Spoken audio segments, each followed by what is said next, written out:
I stood in my own kitchen and watched my son smile while his wife stirred the scent of bitter almonds into my drink, realizing they had already priced out my tombstone before my wife was even in the ground. They looked at me and saw a senile, broken-down engineer whose mind was as weathered as the house I built with my own hands. But they were about to learn that when you try to bury the man who designed the foundation, you only end up digging your own grave.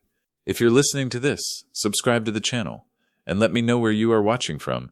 It helps to know I'm not the only one listening to the cracks in the walls. Let me back up and tell you how 40 years of holding things together ended with me deciding exactly when it was time to let it all fall down. The rain hadn't stopped for 3 days. It wasn't merely weather. It felt like a structural assault, a relentless rhythmic pounding against the slate roof that sounded like 1,000 tiny fists demanding entry. To a man who had spent his life studying the integrity of surfaces, the sound was an omen. I stood by the mahogany-framed bay window in the living room, my palm resting against the cold, vibrating glass. Outside, the world was dissolving. The ancient oak trees, which Elizabeth and I had planted 40 years ago, were transformed by the deluge into drowning skeletons, their limbs thrashing against a charcoal sky. The asphalt streets had turned into rivers of black oil, shimmering with a sickly, iridescent light. I watched the water distort the horizon, bending the streetlights into jagged, weeping lines. People say the world is crying when it rains like this, but as an engineer, I knew better. Water doesn't cry, it erodes. It finds the hidden weakness, the microscopic fault line, and it expands it until the whole structure gives way. Maybe the rain wasn't mourning Elizabeth. Maybe it was just washing away the evidence of a world that had already collapsed. My reflection stared back at me from the dark pane, a ghost layered over the storm. I saw a man I barely recognized, a tall, broad-shouldered figure that had once been a pillar of certainty. Now those shoulders were starting to stoop under an invisible static load, the kind of weight that doesn't just press down but grinds. My hair, once a sharp salt and pepper, was now entirely white, thick but unruly, like a field of dead grass after a frost. But it was the eyes that betrayed the most. They were red-rimmed and hollow, the sockets deep as if the bone beneath were retreating. My name is William Harper. For 4 decades, I was a structural engineer. I was the man people called when they wanted to bridge the impossible. I ensured that steel and concrete held their breath when the wind howled and the earth beneath them shivered. I understood tension. I understood compression. I knew that every bridge has a breaking point, a limit to how much it can carry before the molecular bonds simply quit. I had spent my career spotting the hairline fracture, that silver-thin crack in a concrete pylon that suggests the entire highway above is a ticking clock. I could hear the singing of steel cables under too much stress, a high-pitched moan that told me a snap was imminent. I was a master of external safety, a guardian of the public transit, yet standing in the suffocating quiet of my own home, the irony tasted like ash. I had built safety for thousands of strangers, ensuring their paths were solid, yet I had left my own front door wide open to the rock. I hadn't seen the crack in my own foundation. I had ignored the shifting soil of my own family. The house was quiet now, but it wasn't a peaceful silence. It was a heavy, pressurized atmosphere, the kind that precedes a cave-in. It pressed against my eardrums until my own heartbeat sounded like a rhythmic, muffled drum beneath the floorboards. Elizabeth was gone. My wife, my partner, the only person who knew how to balance the equations of my soul, had passed away in her sleep 48 hours ago. The doctors, men with soft hands and practiced expressions, called it a cardiac event. It's a clean term, isn't it? It suggests a mechanical failure, a simple cessation of a pump, sudden, painless. That's what Dr. Thorne had told me while he checked his watch, his eyes averted. He wouldn't look me in the eye, and at the time I thought it was just the awkwardness of a man facing a widower's grief. I turned away from the window, the movement feeling heavy, as if I were moving through deep water. The living room, usually filled with the scent of Elizabeth's cinnamon tea, now smelled of stale lilies and aggressive floor polish. It was the scent of a funeral parlor, the scent of the end. It was the smell of something trying too hard to hide the reality of decay. The neighbors had finally retreated to their own warm, uncomplicated lives. Their sympathy was stacked in the refrigerator in the form of foil-covered glass dishes. Lasagna, tuna bake, the heavy carb-laden currency of the grieving. On the dining room table, the funeral flowers were already beginning their slow, graceful surrender. They dropped their white petals like tears onto the mahogany wood, a wood I had polished every Sunday for 30 years. I hated lilies. They were aesthetically perfect, but their scent was cloying, thick with the saccharine sweetness of death. They were a facade, a beautiful mask over a cold reality. Creak! I froze. My internal sensors, tuned to the sounds of a house's settling, spiked. I looked up at the ceiling. The floorboards in the guest suite upstairs groaned. Not the light, random expansion of wood in the rain, but the deliberate, heavy step of a person pacing. My son James and his wife Chloe were staying there. James was 35, a man who possessed his mother's soft, inviting smile and my own towering height. As a boy, he had watched me draw blueprints, his eyes wide with wonder. I thought I had raised him to understand that a structure is only as good as its materials. He had followed the path of success, landing in investment banking in the city. He wore suits of Italian wool and silk ties that cost more than the first car I ever owned. On the surface, he was the model of a successful scion. But lately, the polish was peeling. He looked thin, dangerously so. His skin had taken on a gray, clammy quality like unsealed drywall. His eyes, once steady, were now constantly darting, scanning the corners of the room as if he were looking for an exit he couldn't find. He looked like a man standing in the middle of a bridge that was already swaying in the gale. He looked like a man running from a fire he had started with his own hands. Then there was Chloe. She was different. If James was a crumbling pylon, Chloe was the cold, unyielding steel that might have reinforced him or crushed him. Everything about her was sharp.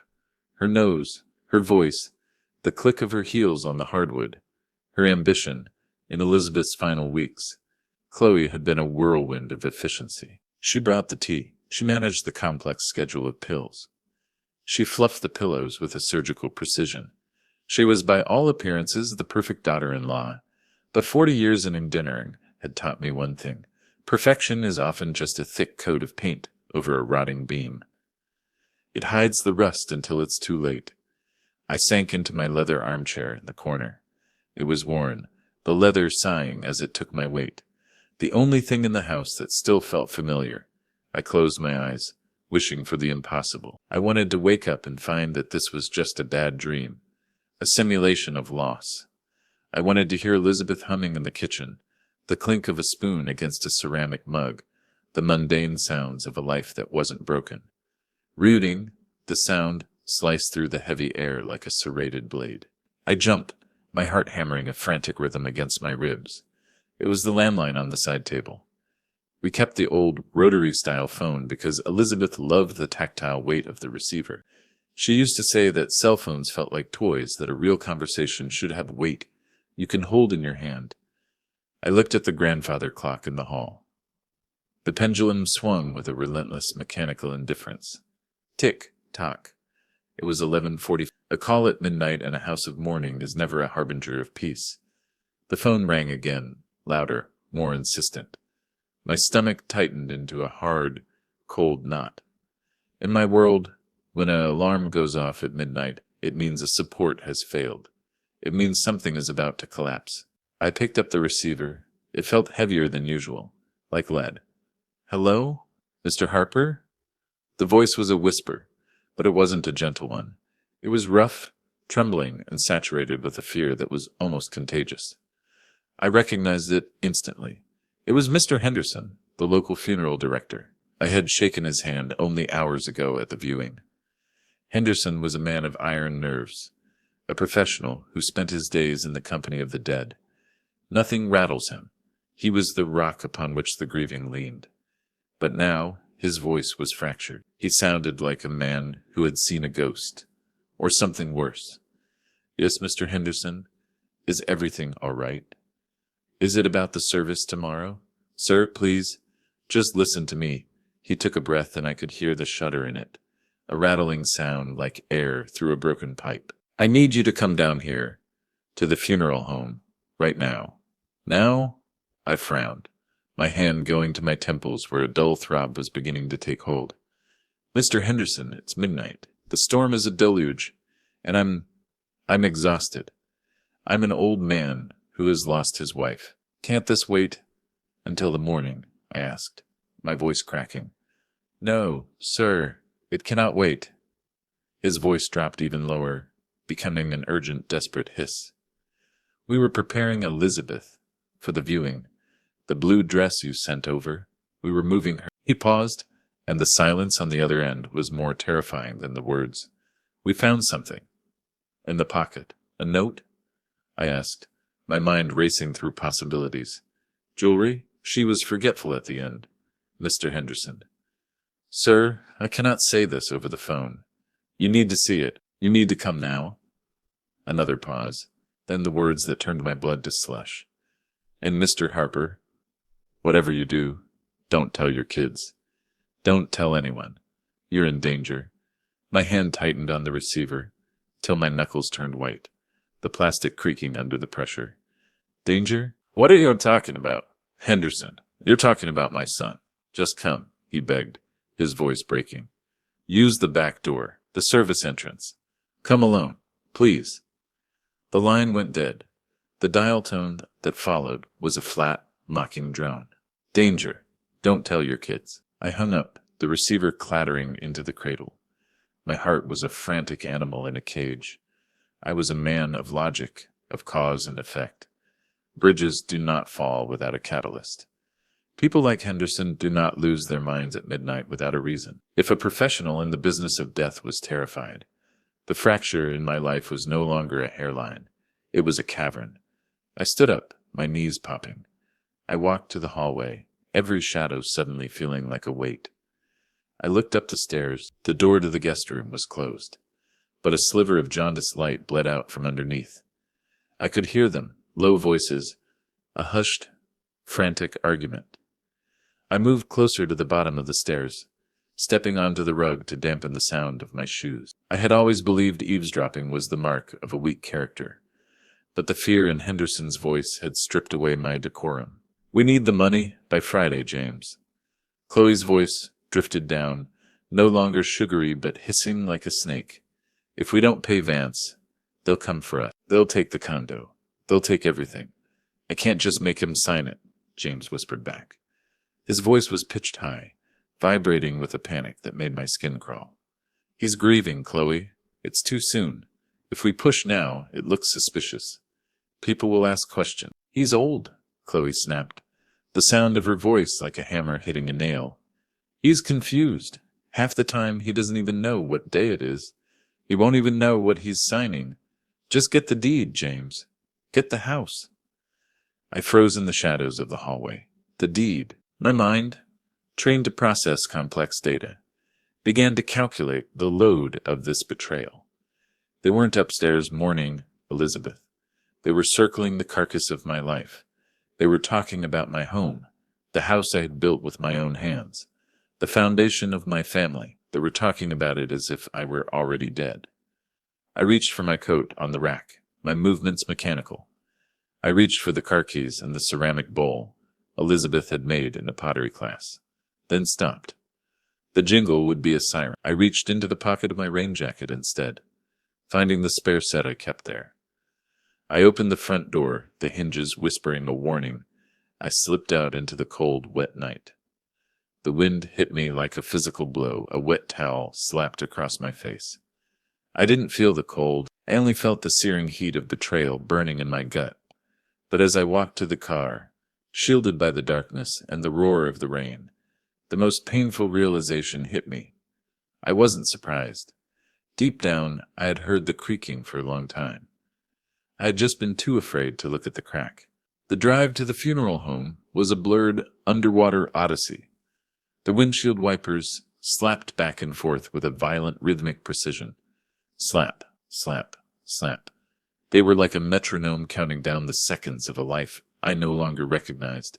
I gripped the steering wheel so hard my forearms ached, my eyes straining against the sheets of water that turned the world into a series of shifting gray masses. The streets of our small town, usually so familiar and comforting, looked abandoned, as if the inhabitants had fled an approaching plague. The streetlights were mere smudges of jaundiced light in the gloom. I felt like I was hydroplaning, not just on the road but through my own reality. In engineering, we talk about laminar flow and turbulence. My life had been a steady laminar stream for 40 years. In one midnight phone call, It had hit an obstruction and turned into a chaotic, deadly vortex. I parked the car half a block away from the Henderson funeral home, tucking it behind a row of overgrown hedges. I didn't want my car seen at the front entrance. I stepped out into the deluge, the water instantly soaking through my wool coat, making it heavy and smelling of wet sheet. I moved toward the back of the building, a dark, imposing brick structure that seemed to absorb the very little light the night offered. Mr. Henderson was there, huddled under the yellow glow of a single security light by the service entrance. He looked at me. The man who usually stood tall in charcoal suits was now wrapped in an oversized trench coat, his face pale and glistening with either rain or cold sweat. He looked like a man who had stared into a fissure and realized the entire world was hollow. He didn't say a word. He simply gestured for me to enter and quickly pulled the heavy steel door shut behind us. Clang! The sound was final, echoing through the tiled hallway like a cell door locking in a deep underground bunker. The air inside was different, still pressurized and smelling of a terrifying cocktail of industrial bleach and cloying floral perfume. "Thank you for coming, William," he whispered. His voice was thin, vibrating with the frequency of pure dread. I didn't know who else to call. I couldn't call the police. Not until I was sure. I didn't want to cause a scandal if I was wrong. But I'm not wrong. He wiped a hand across his forehead, his fingers trembling. "Follow me, please." He led me into the heart of the building, the preparation room.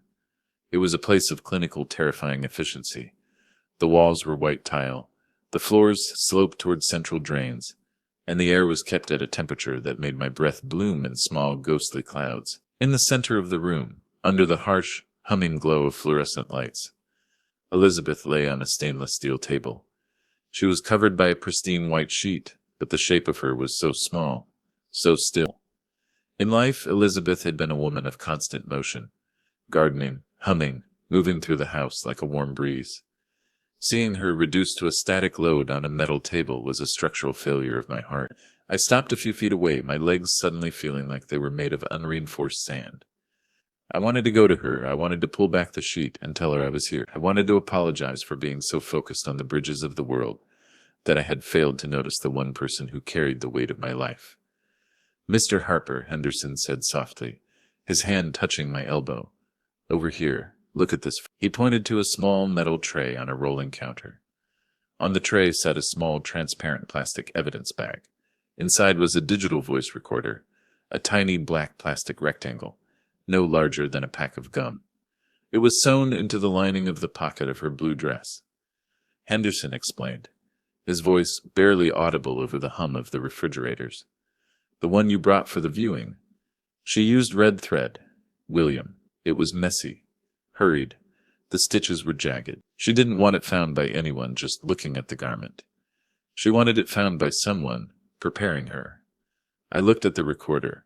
Red thread. Elizabeth was a master seamstress. Her stitches were usually invisible, perfect rows of discipline. If the sewing was messy, she had been terrified. She had been a structural engineer's wife.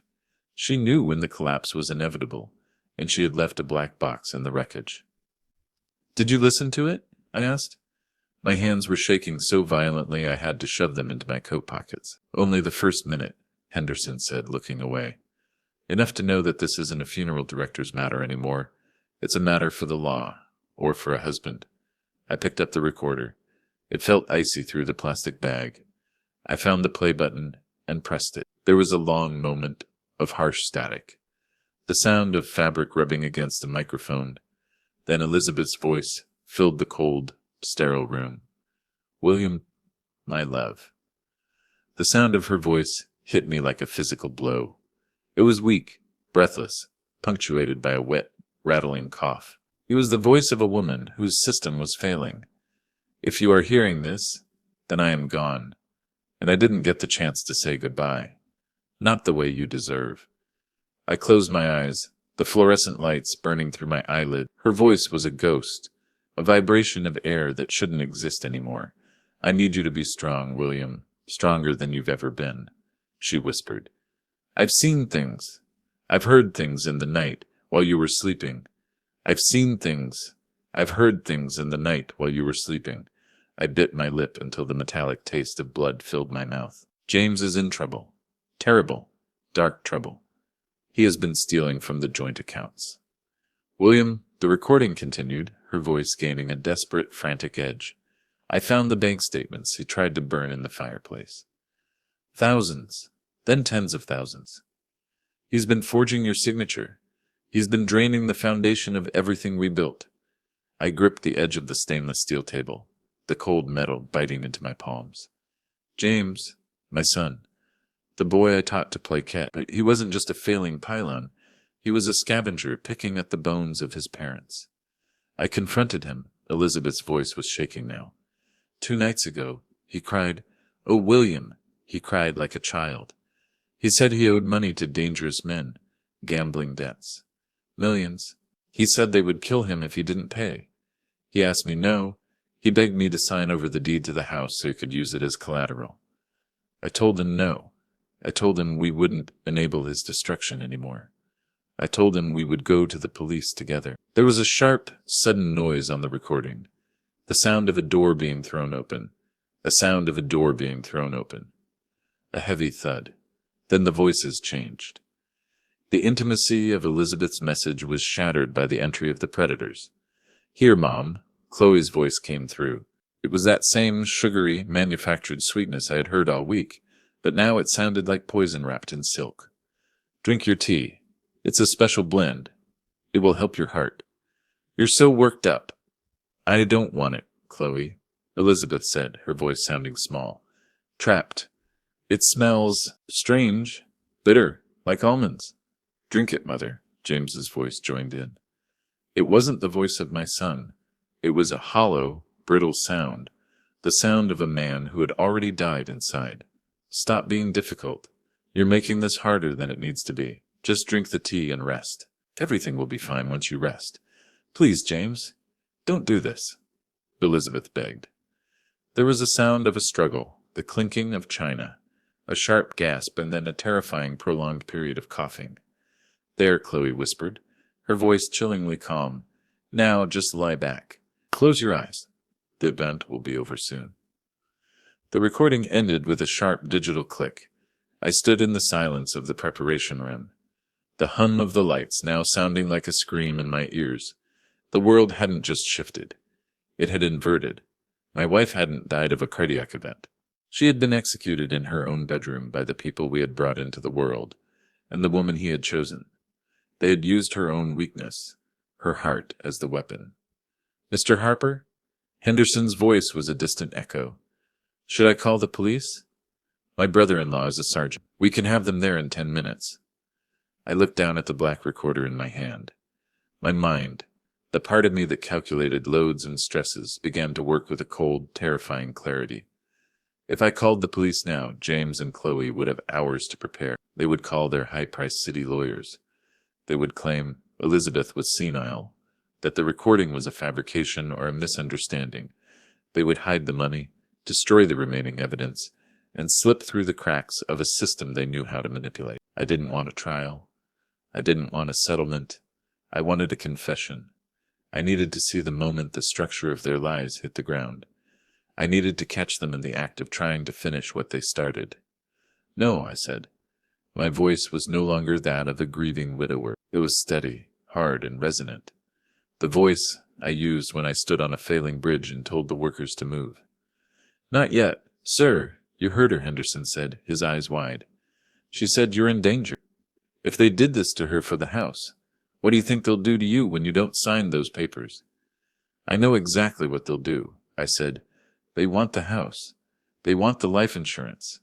They want the load cleared so they can pay off their debts and keep their Italian wool suits." I put the recorder in my inside coat pocket and buttoned it tight.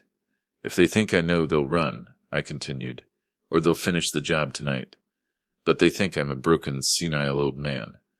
They think my mind is as weak as they hope my heart is.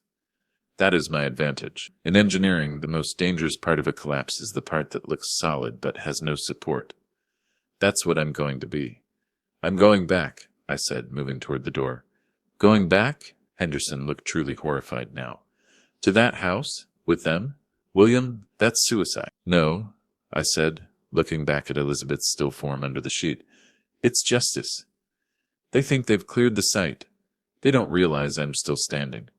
I walked over to the table and placed my hand on Elizabeth's cold, shrouded shoulder. The sheet was thin, and the chill of her skin seeped into my palm. "I'll be back for you, Liz," I whispered, the words catching in my throat for only a second before hardening. "I promise I will make the foundation right again." I walked out of the service entrance and back into the rain. I was no longer just an engineer. I was no longer a father. I was a trap, carefully designed and waiting to be sprung. The drive back was no longer a blur. It was a tactical approach. The rage in my chest was no longer a wildfire. It was a hot, controlled burning coal, the kind used to forge steel. I pushed the grief down, burying it deep under layers of cold logic and reinforced resolve. I had to be calculating. I had to be precise. I had to become the bridge that would not break, no matter how much stress they applied. I pulled into my driveway, the house sitting there in the dark like a tomb. I saw the light in the kitchen. They were waiting for me, and I was ready for them. When I stepped through the threshold, the warmth of the kitchen hit me, but it felt artificial, like the heat from a furnace that was burning the house down from the inside. The lights were too bright, casting long, accusing shadows across the linoleum. James and Chloe were sitting at the granite island, huddled over a tablet, their heads close together like conspirators over a map. They jumped when the door latched, a synchronized flinch that screamed of a guilty conscience. "Dad," James exhaled, his voice a mixture of relief and irritation. "Where on earth were you?" "We've been worried sick. It's nearly 1 a.m. His eyes searched mine, looking for a crack in my composure. I didn't give him one. I made my shoulders slump, letting the wet wool of my coat pull me down. I made my hands tremble as I reached for the coat rack. I couldn't breathe in here, James," I said, my voice thin and reedy. "The silence, it has a weight to it." I went for a drive. I ended up near the old Parkway Bridge. I think I just needed to see something that wasn't breaking. Chloe was on her feet in an instant, her heels clicking against the floor like the sound of a firing pin. She walked toward me, her face arranged in an expression of practiced clinical sympathy. She put a hand on my arm, and through the damp sleeve of my shirt, her fingers felt like 5 points of ice. "Oh, William," she cooed, her voice dripping with that saccharine poison. "You poor dear thing, you shouldn't be out driving in this weather. Your reflexes, your heart, the stress is just too much." She began to guide me toward the kitchen table, her grip firm, directing me like a piece of equipment being moved into storage. "Come, sit down. You're shivering. I'll make you something warm. Something to help you settle." "Thank you, Chloe," I whispered, sinking into the chair. "You've always been so attentive. Elizabeth always said you had a way with details." I watched her from under my brows. She gave a small, modest tilt of her head. "We're family, William, and family takes care of each other's needs. Especially now. Lies. In my career, I had seen cosmetic repairs used to hide structural rot. Chloe was the master of the cosmetic. She smiled with her lips, but her eyes, shins cold, calculating the remaining life of the man sitting in front of her. James sat across from me, his Italian suit jacket draped over the back of the chair. He looked like a man who hadn't slept in a week. He was tapping a gold pen against the table. Tap, tap, tap. It was the sound of a man watching a clock he couldn't stop. "Dad," he started, leaning forward. "I know it's the middle of the night and I know your head is in a fog, but we really need to talk about the logistics. The estate, the accounts. Mom's passing has complicated things with the bank." He was pushing. The load was being applied too early. "Not tonight, James," I said, rubbing my temples with a hand that I didn't have to fake the shaking for. "My brain feels like wet cardboard. I can't process the numbers." "It's important, Dad," James pressed, his voice rising in pitch, a hairline fracture appearing in his grieving son persona. "The bank, there are liquidity issues. Mom handled the primary accounts, didn't she? We need to ensure you have access. We need to move things into a trust to protect you from yourself." He meant he needed access to my life's work to pay for his failures. I looked at him, really looked at him, and for the first time, I didn't see the boy I had taught to build birdhouses. I saw a hollow pylon, a structure with no internal integrity. I said, "Not tonight," I snapped, my voice cracking with a sudden, genuine surge of rage. I immediately softened it, slumping back. I'm sorry. I'm losing my mind, James. I think I'm seeing things. I think I'm hearing her voice in the walls. Chloe returned to the table, carrying a heavy ceramic mug. The steam rose from it in thick white plumes. Here, William. Hot cocoa. I put a generous splash of brandy in it. It's my special recipe for sleep. It'll stop the voices. It'll let you rest. She placed it directly in front of me. I looked down into the dark, frothy liquid. The smell of chocolate was overwhelming, but underneath it, there was a sharp, acrid scent, like crushed cherry pits or bitter almonds. It tastes bitter, Elizabeth had said on the recording. My stomach did a slow, nauseating roll.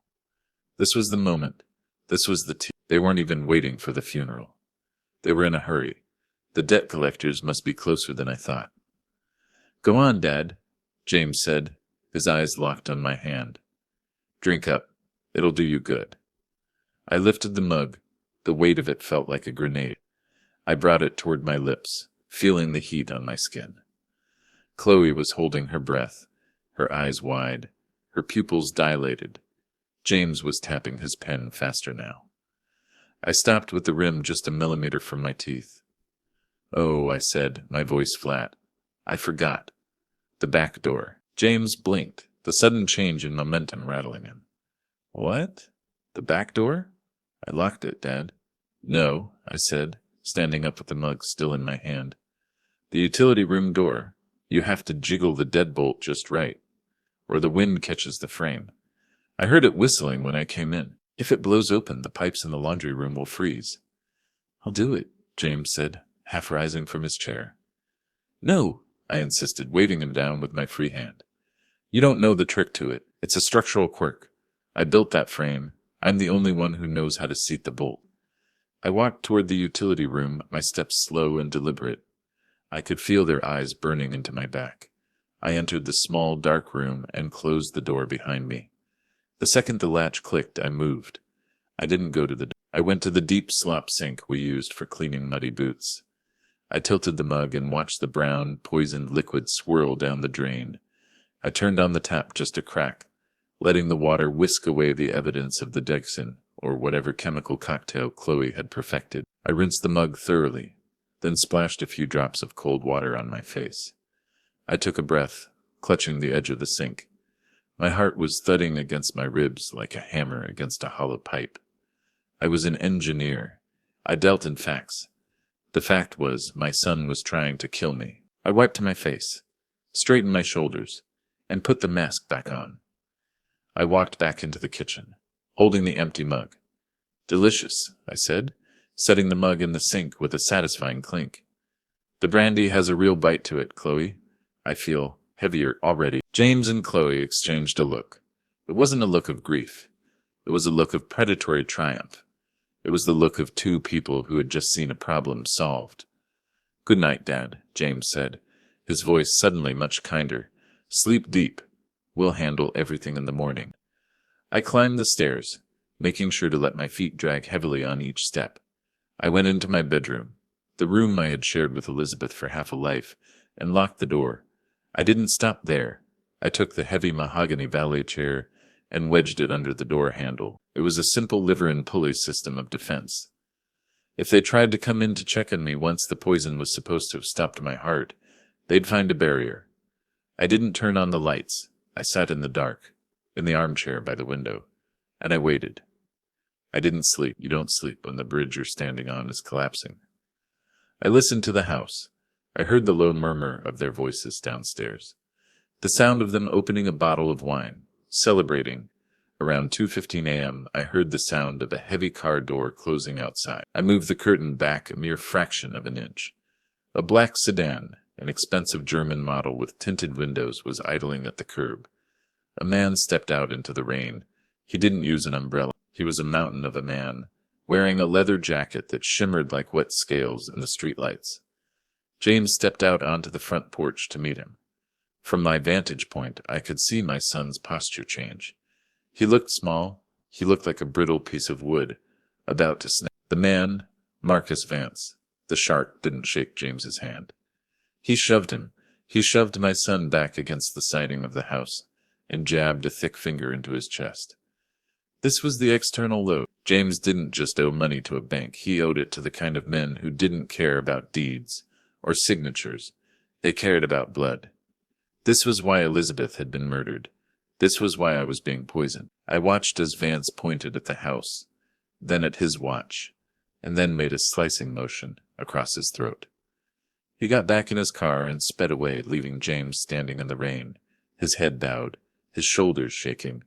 I sat back in the dark.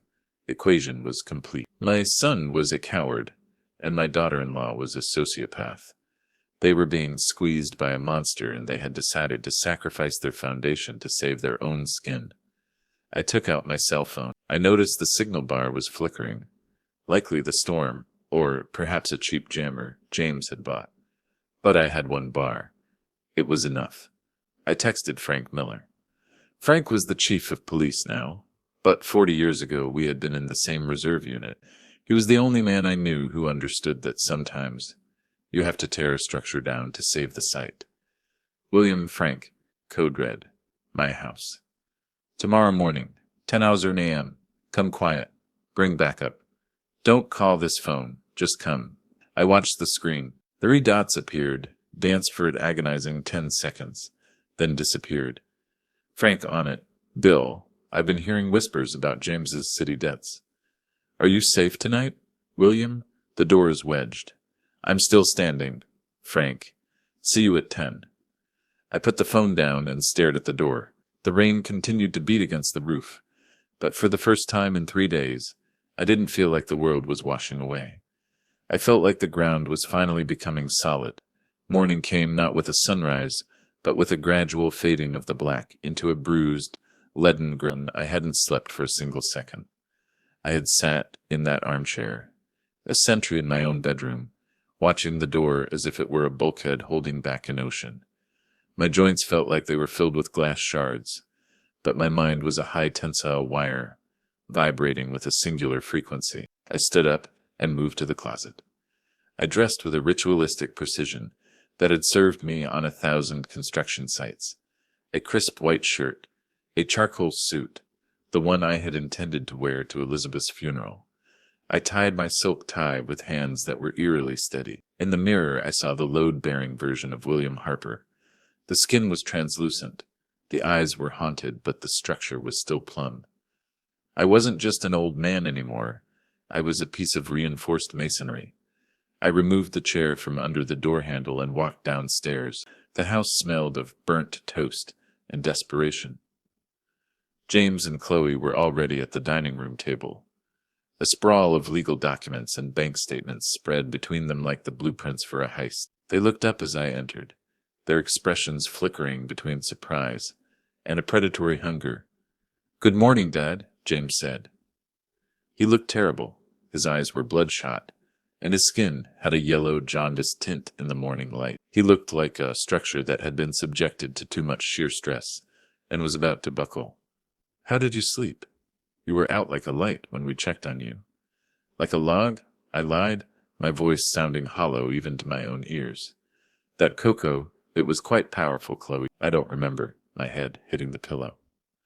Chloe smiled, the thin, sharp line that didn't reach her eyes. "I told you it was a special recipe. You needed the rest. William, you've been so erratic." She gestured to the table. "We have a visitor coming shortly. A Mr. Stiles is a specialist in estate transitions. He's going to help us simplify everything." "A specialist?" I asked, moving to the kitchen to pour a cup of coffee. I had no intention of drinking. "I thought we were using Mr. Abernathy. He's handled our family's affairs for 30 years. He knows the foundation of our finances." "Mr. Abernathy is unwell, Dad," James said quickly, his eyes darting to Chloe for confirmation. "He's practically retired. Mr. Stiles is more modern. He understands the current market volatility. He's here to make sure you're protected, to make sure the house stays in the family." The house? They kept using that word that they didn't mean the wood and the brick. They meant the equity. They meant the leverage. The back door chattered in its frame, and a figure stepped into the utility room, shaking a dripping umbrella. It was Sarah, our housekeeper of 20 years. Chloe had let her go 2 weeks ago, claiming we couldn't afford the luxury anymore. Sarah looked terrified, her eyes wide as she saw me standing in the kitchen. "Mr. Harper," she whispered, her voice barely audible over the rain. I saw Chloe's shadow approaching the kitchen door, and I moved quickly, intercepting Sarah in the utility room. "Sarah, what are you doing here?" "I saw Dr. Thorne's car leaving yesterday," she hissed, grabbing my sleeve. Her hands were cold.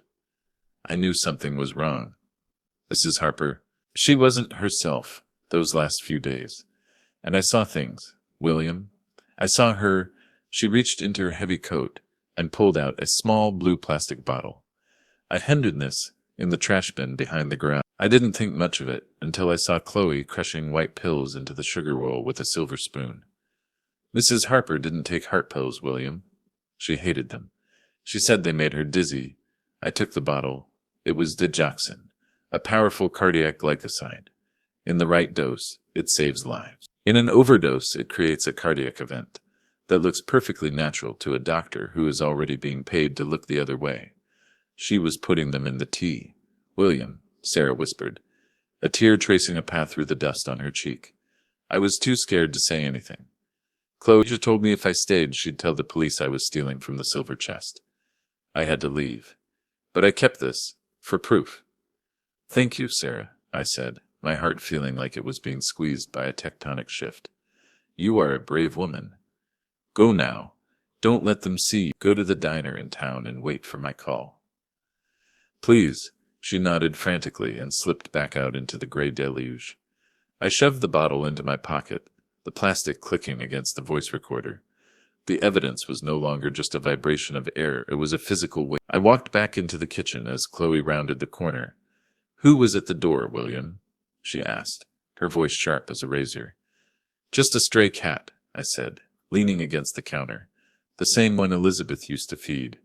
It looked hungry, but it ran off before I could get the milk." Chloe narrowed her eyes, scanning the room.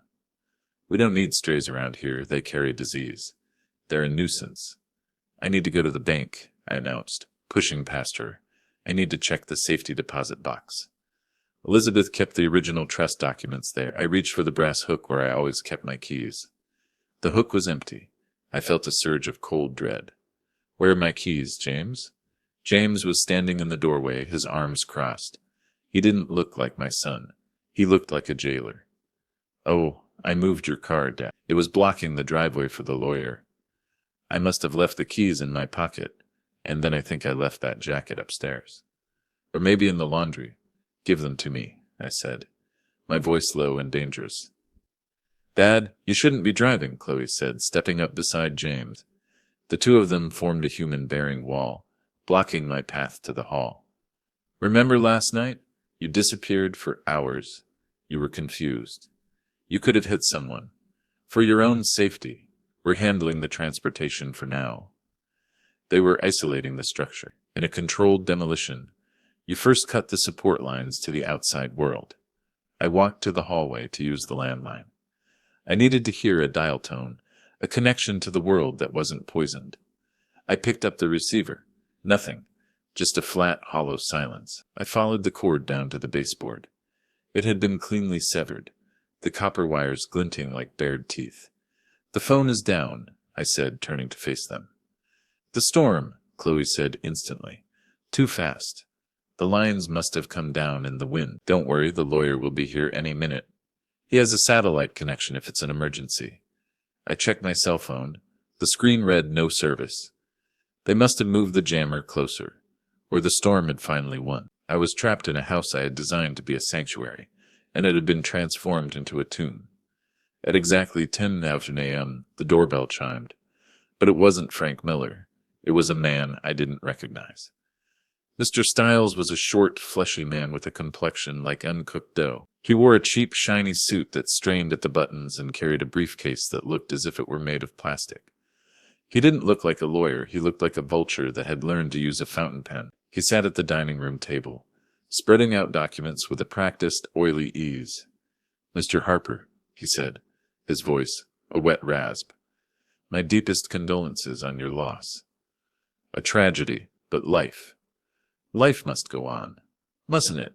especially the financial side of it. He pushed a stack of papers toward me. This is a standard power of attorney. It effectively moves your assets into a managed heritage fund. It's a protective measure, really, given the recent instability. I put on my reading glasses. My eyes scanned the legalese. It was a total, irrevocable transfer of every pylon I had ever sunk into the earth. The house, the savings, the retirement, it all flowed into an account controlled solely by James. This says I'm giving him the house, I said, the paper trembling in my hand. It says I'm a guest in my own home. Technically, yes, Styles said, licking his lips. But it's for tax purposes.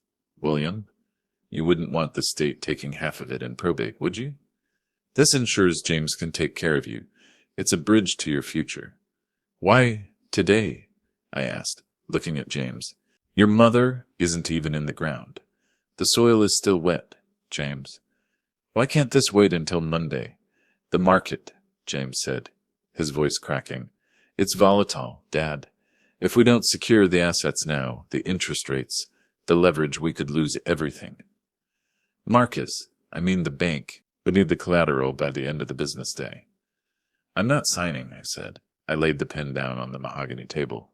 The sound it made was small, but in the silence of the room, it sounded like a support beam snapping. James stood up, so fast. His chair screeched against the floor, a sound of metal on stone. You have to sign, Dad. You don't understand the load I'm carrying. You have to sign. Or what, James? I asked, standing up to meet him. I was taller than him, and for a moment, the old authority of a father flickered in the room. Or we'll be forced to take more drastic measures, Chloe said. She was standing by the sideboard, her arms folded. She wasn't playing the perfect daughter-in-law anymore. The mask had slipped, revealing the cold, industrial steel beneath. We've already spoken to Dr. Thorne. William, he's prepared to sign an affidavit stating that your grief has triggered a rapid cognitive decline. He'll testify that you're a danger to yourself. He'll have you committed, she continued, her voice dropping to a terrifyingly calm whisper. A state facility. You know the ones. Gray walls, locked doors, smelling of bleach and old age. You'll spend the rest of your life staring at a ceiling, wondering where it all went wrong. My blood ran cold. This was the final load. They weren't just stealing my money. They were going to erase my very existence. You wouldn't, I whispered, looking at my son. James, you wouldn't do that to me. James wouldn't look at me. He stared at the documents on the table. Just sign the paper, Dad. Don't make this ugly. Don't force our hand. I looked at the three of them. The vulture, the coward, and the murderer. My house was no longer a home. It was a failure of the highest order. I need a moment, I said, my voice sounding like it was coming from a long way off. I need to go into the living room and sit by the fire. I need 5 minutes to find my hand. 5 minutes, Chloe said, checking her gold watch. Then we finish this, one way or the other. I turned and walked away from the table, every step feeling like I was walking across a bridge that was already in mid-collapse. I stood by the fireplace, my hand resting on the hand-carved oak mantel. I looked at the photograph of James that had sat there for 25 years. He was 10 years old, dressed in a grass-stained baseball uniform, triumphantly holding a bat. His smile was wide and genuine, radiating a light that seemed impossible in this darkened house. I remembered that day, the smell of hot dogs and cut grass, the way he had looked at me for approval after his first hit. I loved despite the poison in the mug, despite the severed phone lines and the predatory lawyer in the next room. A father's love is a primary support beam. It's the last thing to go when a building falls. I found myself searching for the design flaw. Where had the fatigue set in? Was it the city? Was it the pressure to maintain a facade of wealth I had never demanded of him? Or was there a rot in the timber that I had simply refused to see because I was too busy looking at the horizon? I knew the police were coming. I knew Frank was a man of his word. But before the sirens tore the neighborhood apart, before the handcuffs clicked shut and the family name was dragged through the mud of a murder trial, I had to give him a chance. Not for his sake, perhaps, but for the memory of the 10-year-old boy with the baseball bat. I needed to know if there was a single ounce of integrity left in the pylon, or if it was hollow all the way to the bedrock. I took a deep breath, the air in the room feeling heavy with the scent of damp wood and old memories. I turned away from the fire and walked back into the dining room. My footsteps felt heavy, each one a deliberate measurement of my resolve. Chloe was pacing near the window, her silhouette sharp against the gray morning light. Styles was checking his watch, his impatience radiating off him like heat. James was slumped in his chair, staring at the empty space where the Managed Heritage Fund awaited my signature. "James," I said, my voice quiet, but cutting through the tension like a saw through soft pine. "I want to speak with you, alone." In the kitchen, Chloe spun around, her eyes narrowing into slits. "Anything you have to say, William, can be said in front of all of us. We are a family unit now. No more secrets." "No," I said, and I allowed the full weight of my 40 years of authority to settle into my tone. "He is my son. I carried him when he was small, and I taught him how to stand. I will speak to him alone, or I will not pick up that pen. Make your choice, Chloe." Chloe's jaw tightened. I could almost hear the bone grinding, but she saw the iron in my eyes. She gave a curt, jagged nod to James. We walked into the kitchen. The granite countertops were cold, the stainless steel appliances reflecting our distorted shapes. I leaned against the counter where Elizabeth used to chop vegetables for Sunday roasts. The absence of her hum was like a physical pressure in the room. "James," I said softly, "look at me. Not at the floor, not at your Italian shoes. Look at your father." Slowly, painfully, he raised his head. His eyes were swimming with a frantic liquid terror. He looked like a man standing on a ledge, watching the ground rush up to meet him. "I know things are hard," I said, my voice thick with a grief that had nothing to do with death and everything to do with disappointment. "I know about the debt, James. I saw Marcus Vance outside last night. I know he's the one pulling the strings of your fear." James flinched as if I'd struck him, a sharp intake of breath rattling in his throat. "If you are in trouble," I continued, "real trouble, tell me now. I have savings you don't even know about. I have the cabin in the woods. We can sell it. We can pay off the shark. We can go to Frank Miller together and tell him everything. We can fix the structure, James. We can reinforce the foundation before it all comes down." I stepped closer, placing a hand on his shoulder. It was the first time I'd touched him since Elizabeth died, and I felt him tremble under my palm. "But I need the truth, son," I whispered, the words feeling like shards of glass in my throat. "This is your last chance to be the man I raised. Tell me the truth. Did you have anything to do with your mother's death? Did you let Chloe put those pills in her tea?" The silence that followed was the loudest sound I have ever heard. It was the silence of a building just before the final collapse, when the last bolt shears and the gravity takes over. I watched his face. For a fleeting, agonizing second, I saw a flicker of the boy from the baseball field. I saw a flash of remorse, a desire to collapse into my arms and confess. But then, I saw the shift. I saw the terror of Marcus Vance and the cold, manipulative shadow of Chloe overwhelm his soul.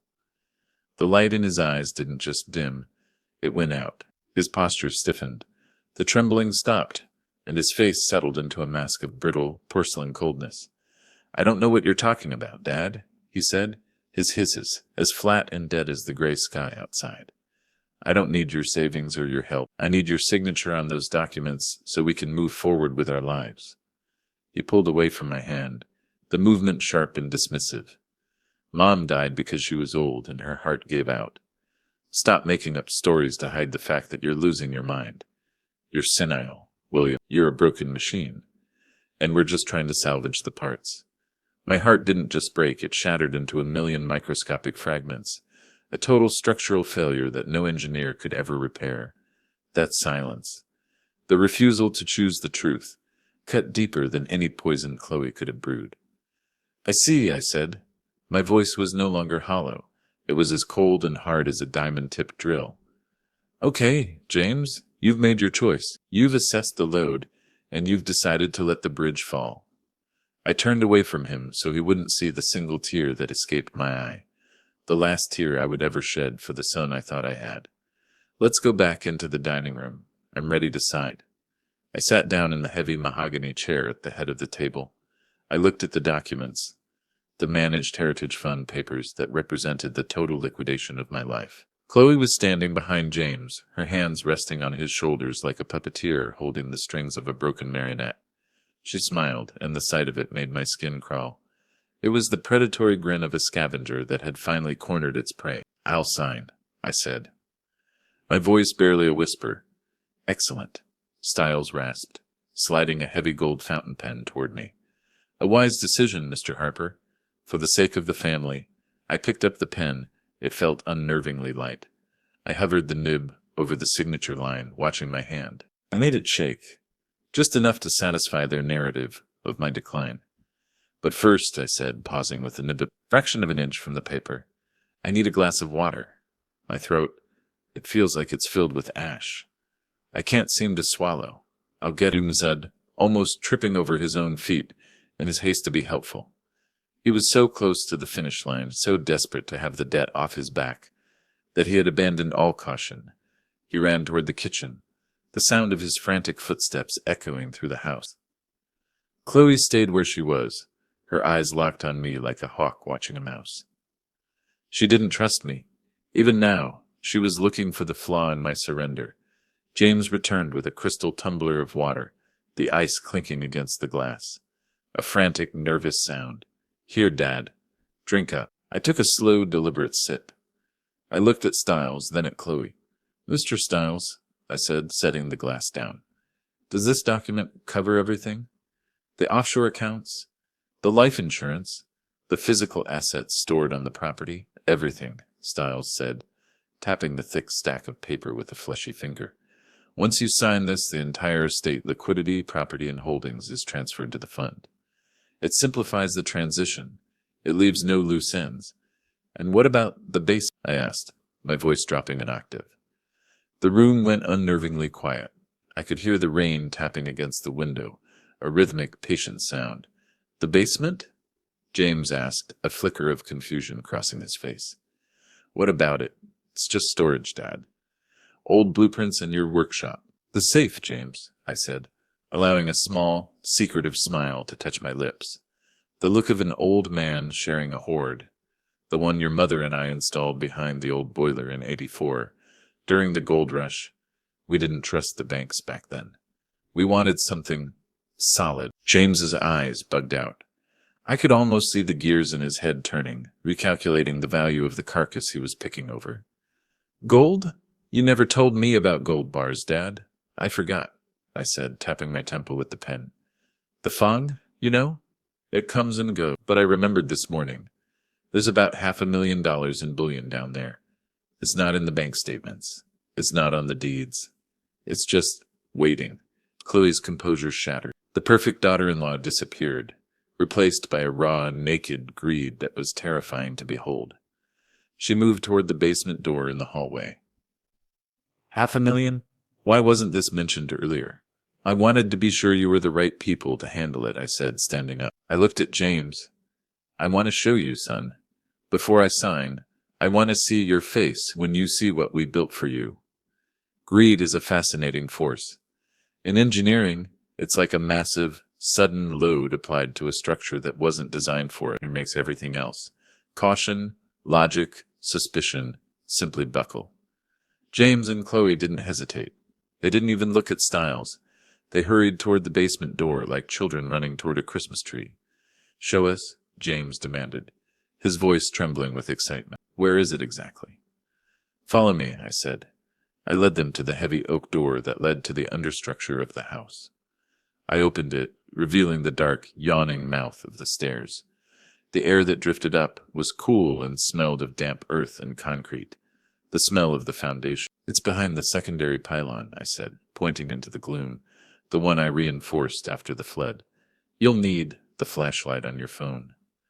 James and Chloe crowded onto the narrow wooden stairs, their footsteps heavy and hurried. They descended into the darkness, the light from their phones bouncing off the stone walls like frantic fireflies. "I don't see anything but the boiler," Chloe yelled back up, her voice echoing in the hollow space. "You'll have to go, I said, standing on the landing.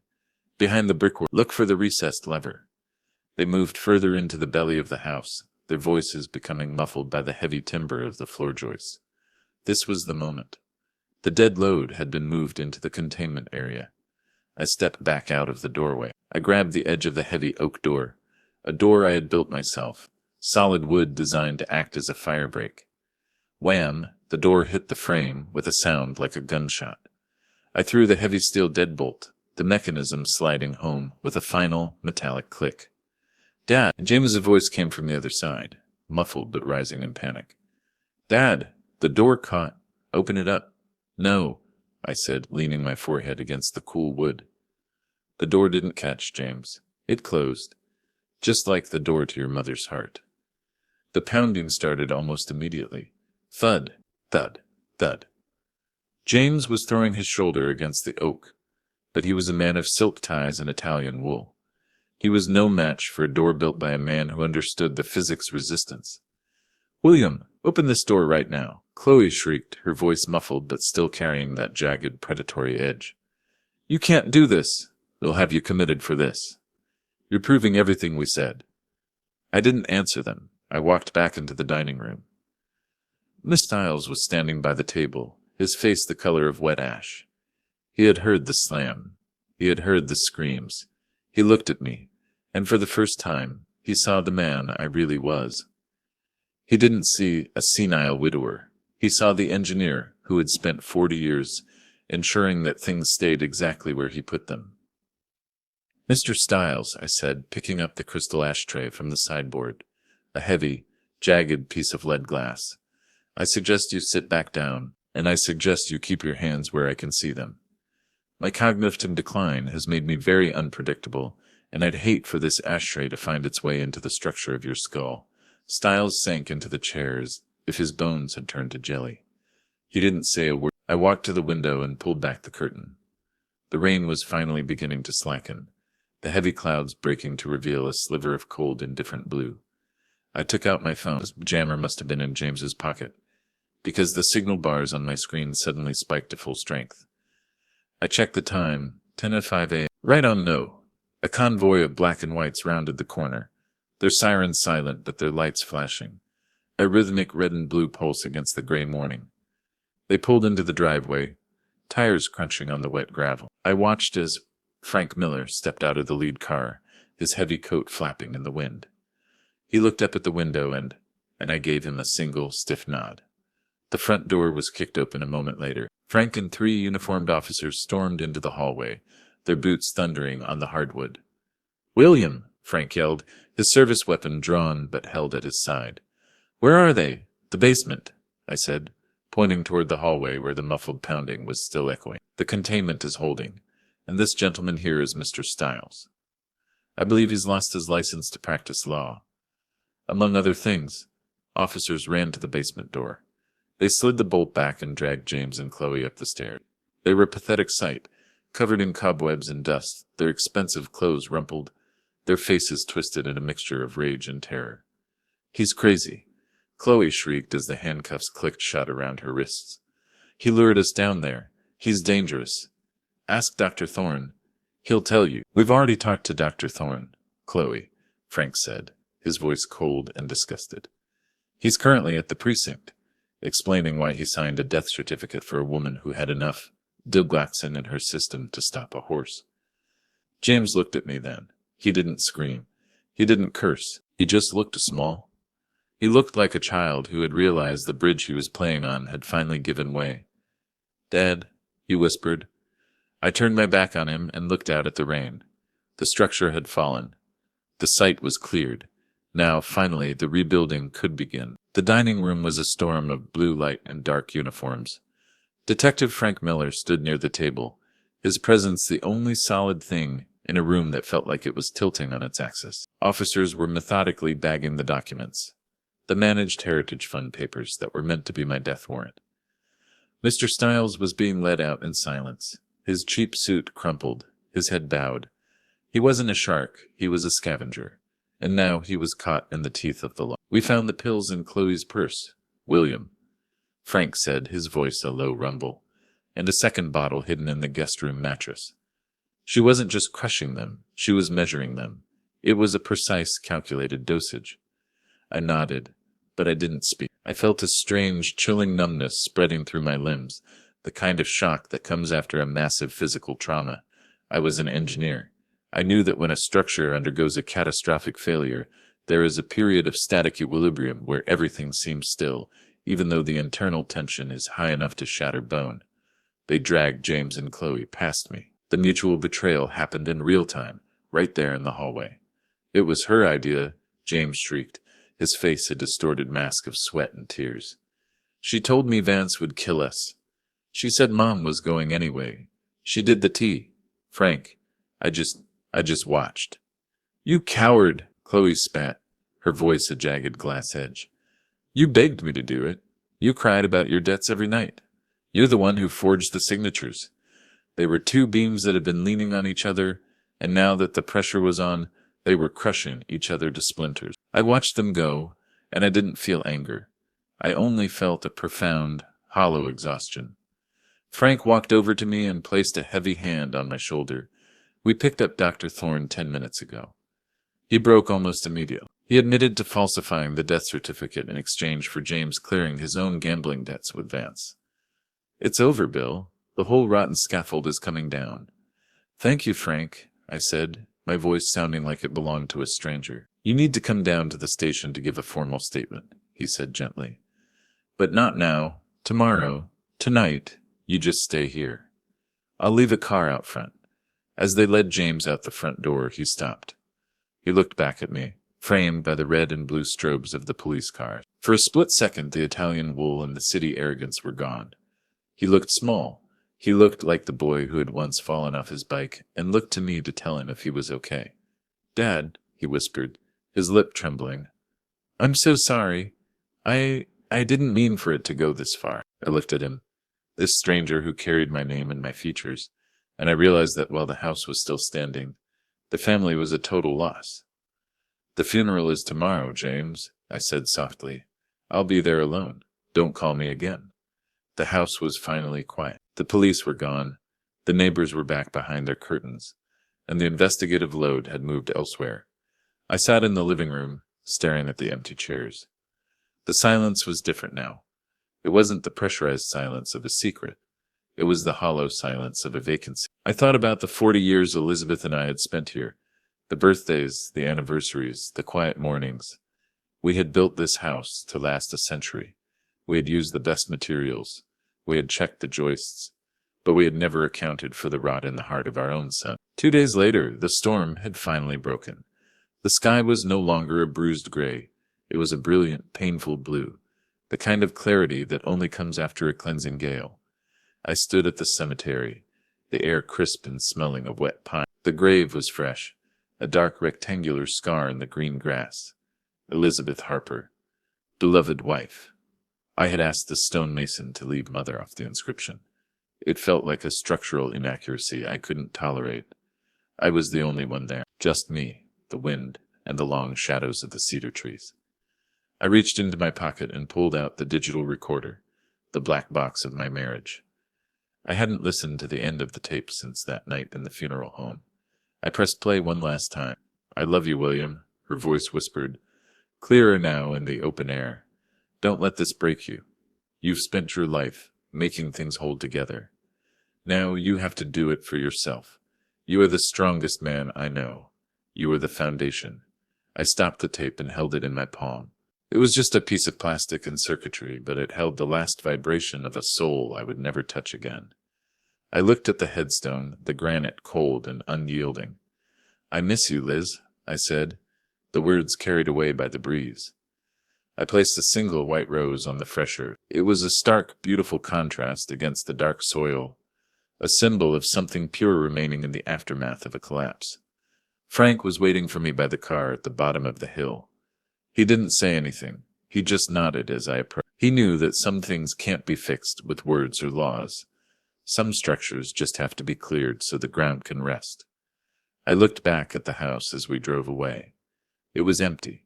My family was scattered to the winds of the penal system. My heart was a map of hairline fractures, but as I sat in the passenger seat watching the town go by, I felt the engineer in me beginning to take stock. I wasn't the same man I was 3 days ago. I was older, sadder, and the static load of my life had changed forever. But I was still standing. A bridge doesn't stay up because it's rigid. It stays up because it knows how to handle the tension. It knows how to distribute the weight. I walked into my quiet house and went to my workshop in the basement. I picked up a level and placed it on my workbench. The bubbles settled perfectly in the center. I looked at my blueprints, my tools, the heavy timber of the house above me. My house was empty, but the foundation was solid. The rot had been cut out. The site was clean. I took a deep breath, and for the first time in a long time, the air felt like it reached the bottom of my lungs. I am William Harper. I know how to build, and tomorrow I will begin the work of rebuilding myself. The story of William Harper is a stark reminder that even the strongest structures can be tested by the most hidden flaws. It is a journey through betrayal, but more importantly, it is a testament to the resilience of the human spirit when it refuses to buckle under the weight of truth. If you found yourself moved by William's strength, or chilled by the darkness of the special tea, please consider leaving a like and subscribing to the channel. We are dedicated to bringing you these deep, atmospheric narratives that explore the architecture of the human heart, stories that stay with you long after the final word is spoken. With William and James in mind, was this ending how it should have happened? Or should forgiveness have played a role? Let us know your thoughts in the comments below. We'd love to hear your perspective on this collapse.